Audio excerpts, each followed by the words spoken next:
हाँ जी, सत श्री अकाल दोस्तों, मैं तुहाडा अपना बाबा बेली। तो दोस्तों असीं अज एक नवीं व्लॉग सीरीज़ जिहड़ी हैगी आ शुरू करन जा रहे हैं। व्लॉग सीरीज़ शुरू करन तो पहलां साडे अगे ये सवाल सी कि पहलां किस टॉपिक ते शुरू करिए। उहदे लई फिर असीं ये चुनिया कि जिहड़ा सवाल सानूं सब तो वध फेसबुक या इंस्टाग्राम ते पुछिया जांदा, ਉਹ सवाल ये हुंदा कि असीं किताबां किहड़ियां पढ़ीए ਜਾਂ ਤੁਹਾਡੀਆਂ पसंदीदा किताबां किहड़ियां ने। ਤਾਂ बड़ा औखा हुंदा है सवाल ਦਾ जवाब देना। एक बारी तो मैं पिछे जो स्टोरी भी पाई सी कि जिहड़ा किताब पढ़ना हुंदा ना ये इश्क करन वांग हुंदा। तो इश्क जिहड़े हुंदे ने किसी दी सलाह नाल या किसी दी रिकमेंडेशन ते तां कीते नहीं जा सकदे, तां तुहानूं चुनना पऊगा। तुहानूं किहड़ियां किताबां पढ़नियां चाहीदियां ने ਜਾਂ तुहाडी फेवरेट बुक किहड़ी होगी। ये कोई ये नहीं हैगा भी तुहानूं कोई आके रिकमेंड करूगा। ये तुहानूं खुद नूं कई किताबां पढ़न तो बाद तुहानूं पता लगूगा कि तुहाडा टेस्ट की है, तुहानूं ਕਿਹੜਾ ਰਾਈਟਰ ਜਿਹੜਾ ਉਹ ਫਿੱਟ ਬੈਠਦਾ। ਜਿਵੇਂ ਆਪਾਂ ਨੂੰ ਕਈ ਵਾਰੀ ਹੁੰਦਾ ਨਾ ਕਈ ਡਾਕਟਰਾਂ ਦੀ ਦਵਾਈ ਖਾ ਕੇ ਪਤਾ ਚੱਲਦਾ ਕਿ ਮੈਨੂੰ ਇਹਦੀ ਦਵਾਈ ਸੂਟ ਕਰਦੀ ਹੈ। ਤਾਂ ਇਸੇ ਤਰ੍ਹਾਂ ਤੁਹਾਨੂੰ ਇਹ ਕਈ ਕਿਤਾਬਾਂ ਨੂੰ ਪੜ੍ਹਨ ਤੋਂ ਬਾਅਦ ਸਪਸ਼ਟ ਹੋਏਗਾ। ਪਰ ਖੈਰ ਮੇਰੇ ਮਨ 'ਚ ਇਹ ਜ਼ਰੂਰ ਸੀਗਾ ਕਿ ਮੈਂ ਤੁਹਾਡੇ ਨਾਲ ਉਹਨਾਂ ਕਿਤਾਬਾਂ ਬਾਰੇ ਤਾਂ ਲਾਜ਼ਮੀ ਗੱਲ ਕਰਾਂ ਜਿਨ੍ਹਾਂ ਨੇ ਮੇਰੇ ਦਿਲ ਨੂੰ ਟੁੰਬਿਆ, ਜੋ ਮੈਨੂੰ ਚੰਗੀਆਂ ਲੱਗੀਆਂ। तो उन्हां किताबां च अज भी जे मैं जिक्र करना होवे तां सब तो पहला जिहड़ा नाम आउंदा है वो आ किताब है द एल्केमिस्ट। पौलो कोलो की लिखी हुई किताब है। ये जिहड़ी किताब है बहुत मशहूर है, बेस्ट सैलर है और दुनिया की तकरीबन हरेक भाषा दे विच इहदा अनुवाद हो चुक्या। हालांकि ये जिहड़ी अंग्रेज़ी दे विच भी ये बेसिकली स्पैनिश च लिखी गई सी और अंग्रेज़ी दे विच भी ये अनुवाद होके आई है। पर पंजाबी दे विच भी अनुवाद दा अवेलेबल आ। पर मैं तुहानूं सुजैसट करूँ कि तुसीं ओरिजिनल अंग्रेज़ी दी किताब दा एल्केमिस्ट पढ़ो। बहुत ही सरल भाषा दे विच लिखी हुई किताब है। तुसीं एक हिंदी फिल्म दा एक डायलॉग सुनिया होना कि जब भी आप किसी चीज़ को शिद्दत से चाहें तो सारी कायनात उसको मिलाने में आपका साथ देने लग जाती है। तो वो जिहड़ा डायलॉग सीगा वो बेसिकली इस किताब दे विचों चक्किया होया सी। जिहड़े तां लोग ऑलरेडी किताबां दी दुनिया नाल जुड़े हुए ने, किताबां पढ़दे आ, वो पौलो कोलो ते इस किताब बारे ऑलरेडी वाकफ होणगे। तो मेरा ये व्लॉग बेसिकली उन्हां वास्ते जिन्हां ने अजे पढ़ना शुरू करना है, जिन्हां वास्ते ये नाम नवां है पौलो कोलो ते पहली वारी जिन्हां ने सुना। 2014-15 की गल है शायद।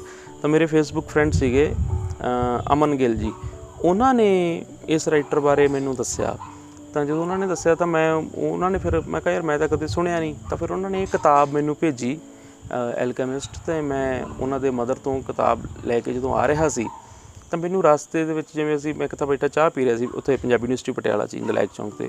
तो दो मुंडे शायद इंजीनियरिंग के स्टूडेंट होणगे, वो मेरे कोले बैठे थे। उन्हां चों एक कहंदा भैया ये किताब दिखाना जरा। मैं उन्होंने दिखाई तो वो नाल वाले बंदे नूं कहंदा भी यार कहना मैं ना जिंदगी 'च बड़ा निराश हो चुकिया सी, मैं सुसाइड का सोच रहा सी, मेरे दिमाग 'च इस तरह के ख्याल आ रहे सी। पर इस किताब ने कहना मेरी जान बचा ली, मैनू नवीं जिंदगी दित्ती। तो वो ये गल ने मेरे अंदर क्यूरियोसिटी जगाई। खैर फिर मैं हॉस्टल वापस आया तो मैं ये पढ़नी शुरू की। 2 दिन फिर लगातार मैं 2 या 3 दिन मैनूं लगदा मैं किताब लगातार पढ़ता रहा। और ऐसा मेरी जिंदगी दे विच यार इस किताब ने असर पाया, मेरी सोच नूं मतलब एक ऐसी पॉजिटिविटी इस किताब तो मिली। एक किताब की मैं कहानी तो नहीं तुहानूं सुणाउंदा इस व्लॉग के राहीं। इन जनरल जी ये जरूर दसूँ भी यार ये किताब सानूं ना एक मकसद ते तोरी रखती है। ये किताब सानूं दसदी है कि परमात्मा की जिहड़ी लीला है वो मतलब परमात्मा अपने आप नूं किवें ज़ाहिर करता है। वो मतलब बड़ी सोहनी गल इहदे च कहंदा पौलो कोलो, कहंदा यार जिहड़ा परमात्मा हुंदा ना इन्हें कदे तुहाडे सामने नहीं प्रगट होना, पर इन्हें परमात्मा ने तुहानूं इशारे करने आ।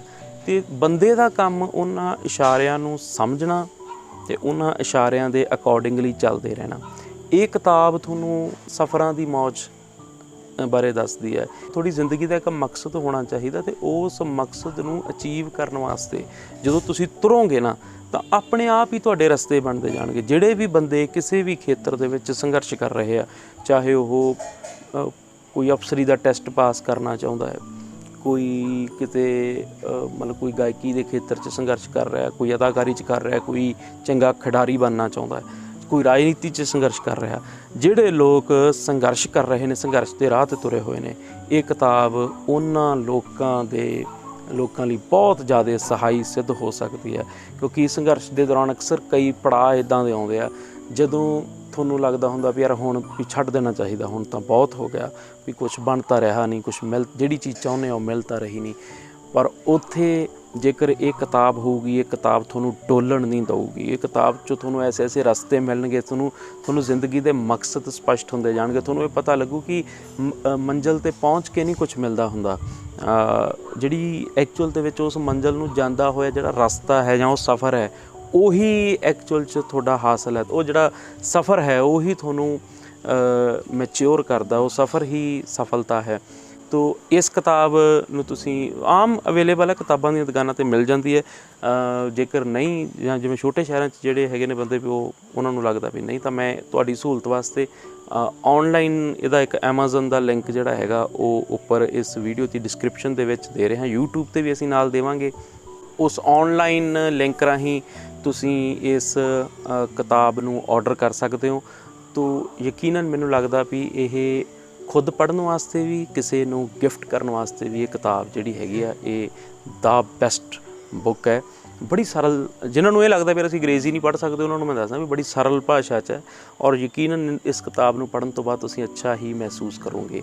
ਤਾਂ ਮੇਰੀ ਤੁਹਾਨੂੰ ਅਪੀਲ ਹੈ, ਜਿਹੜੇ ਵੀ ਬੰਦੇ ਇਸ ਵਲੌਗ ਨੂੰ ਪੜ੍ਹਨ ਤੋਂ ਬਾਅਦ ਇਸ ਕਿਤਾਬ ਨੂੰ ਔਡਰ ਕਰਨਗੇ ਅਤੇ ਇਸ ਕਿਤਾਬ ਨੂੰ ਪੜ੍ਹਨਗੇ, ਉਹ ਪਲੀਜ਼ ਇਸ ਵਲੌਗ ਜਦੋਂ ਕਿਤਾਬ ਤੁਹਾਡੀ ਕੰਪਲੀਟ ਹੋ ਗਈ ਤਾਂ ਉਹ ਆਪਣੇ ਤਜਰਬੇ ਜਿਹੜੇ ਨੇ ਉਹ ਇਸ ਵਲੌਗ ਦੇ ਵਿੱਚ ਥੱਲੇ ਕਮੈਂਟਸ ਦੇ ਵਿੱਚ ਜ਼ਰੂਰ ਸਾਂਝੇ ਕਰਿਓ। ਮੇਰਾ ਐਕਚੁਅਲੀ ਪੜ੍ਹਨ ਦਾ ਇਹ ਨਾ ਇੱਕ ਇਹ ਵੀ ਫੰਡਾ ਹੁੰਦਾ, ਮੈਂ ਕੁਝ ਬਹੁਤਾ ਸਿਧਾਂਤਕ ਹੋਣ ਵਾਸਤੇ ਜਾਂ ਆਪਦੇ ਆਪ ਨੂੰ ਥਿਓਰਟੀਕਲੀ ਕਲੀਅਰ ਕਰਨ ਵਾਸਤੇ, ਜਾਂ ਕੋਈ ਕੱਲ੍ਹ ਨੂੰ ਇਹ ਵੀ ਹਾਂ ਵੀ ਕਿਤੇ 4 ਭਾਰੇ ਭਰਕਮ ਸ਼ਬਦ ਮੈਂ ਬੋਲ ਸਕਾਂ, ਮੈਂ ਉਸ ਮਕਸਦ ਨਾਲ ਨਹੀਂ ਪੜ੍ਹਦਾ। ਮੇਰਾ ਮਕਸਦ ਇਹ ਹੁੰਦਾ ਵੀ ਮੈਨੂੰ ਇੱਕ ਤਾਂ ਆਪ ਨੂੰ ਆਨੰਦ ਆਉਣਾ ਚਾਹੀਦਾ, ਤਾਂ ਮੇਰੀ ਸੋਚ ਨੂੰ ਕਿਤਾਬ ਜਗਾਉਂਦੀ ਹੋਵੇ।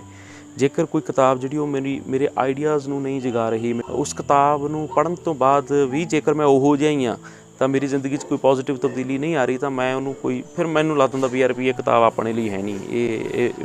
ਪਰ ਇਹ ਕਿਤਾਬ ਕਿਉਂਕਿ ਮੇਰੀ ਜ਼ਿੰਦਗੀ ਬਦਲੀ, ਇਸ ਕਰਕੇ ਮੈਨੂੰ ਇਹ ਲੱਗਦਾ ਵੀ ਤੁਹਾਡੇ ਵੀ ਬਹੁਤ ਸਾਰੇ ਸੱਜਣਾ ਮਿੱਤਰਾਂ ਦੀ ਜ਼ਿੰਦਗੀ ਦੇ ਵਿੱਚ ਇੱਕ ਪੋਜ਼ੀਟਿਵ ਰੋਲ ਪਲੇ ਕਰ ਸਕਦੀ ਹੈ। ਤੋ ਇਹਦੇ ਨਾਲ ਹੀ ਮੈਂ ਤੁਹਾਡੇ ਤੋਂ ਆਗਿਆ ਮੰਗਦਾ। ਧੰਨਵਾਦ।